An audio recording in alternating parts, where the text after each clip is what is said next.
ফাঁসিতে আত্মহত্যা করল এক ব্যক্তি। ঘটনাটি খোয়াইয়ের পূর্বগণকি তাঁতিপাড়া এলাকাতে। ঘটনার বিবরণে ফাঁসিতে আত্মহত্যাকারী ব্যক্তির নিকটাত্মীয় জানান, মৃত ব্যক্তির নাম পঞ্চু তাঁতি, বয়স তার আনুমানিক ৬০।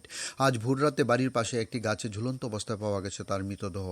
তো আরও জানান, শারীরিকভাবে দীর্ঘদিন ধরে অসুস্থ ছিলেন এই পঞ্চু তাঁতি। তবে কী কারণে ফাঁসিতে আত্মঘাতী হলেন এই বিষয়টি নিয়ে এখনও পরিষ্কার নয়। তবে এই ঘটনার খবর পেয়ে পুলিশ ঘটনাস্থলে আসেন এবং পুলিশি কার্যক্রম শুরু করেছেন। জানা গেছে, পুলিশ ময়নাতদন্তের জন্য মৃতদেহটিকে খোয়াই জেলা হাসপাতালে পাঠান। জানা যায়, ওই মৃত ব্যক্তির একটি মেয়ে এবং একটি ছেলে রয়েছেন। স্থানীয় সূত্রে খবর, মৃত ব্যক্তিটি খুবই শান্ত স্বভাবের ছিলেন।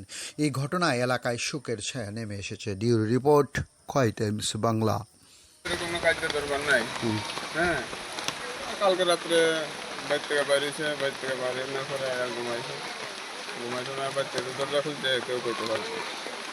আয়া 3-4টার সময় রাত্রে মারা গেছে। আমরা সকালবেলা আয়া পাইছি আর কি। আমরা তো ভাবছি মানে গোবর টোবর টুকাইতে গেছে, আয়া দেখছি জিল্লা দিছে। তার নামটা কিটা? পঞ্চু তাঁতি।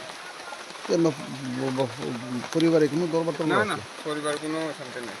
মানে মানুষ হিসাবে তো খুব ভালো আছে। মানুষ বালা বলতে শরীরের ভিতরে রোগ আছে, রোগ দিয়ে যন্ত্রণা সহ্য করতে পারছে না। তাদের ছেলে মেয়ে কয়জন রে? একটা ছেলে একটা মেয়ে। মেয়ে বিয়া জ্বালে, ছেলে বিয়ে হয়েছে। কোন জায়গা এটা? এটা খোয়াই পূর্বগণকে তাঁতি করা।